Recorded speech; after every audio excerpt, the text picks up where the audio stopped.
Ayu si ayu atiku seneng awit desaku ana kelompok sinau tegese kang sinebut kejar gunane kanggo ambras telu bab kang wigati kang sepisan babagan angka ping pindhone bab aksara telune ing bab bangsa utawa kapribaden ayo padha sregep sinau mure enggal desane lumaku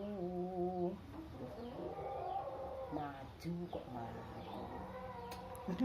Ayo maju, maju bareng desane maju wargane seneng. Ngono kuwi ya cara mono kaya alas ngono kuwi aja ngantek digunduli. Nggih. Barang didelok apa kuwi jenenge bupati sak krandane kabeh ngene iki aku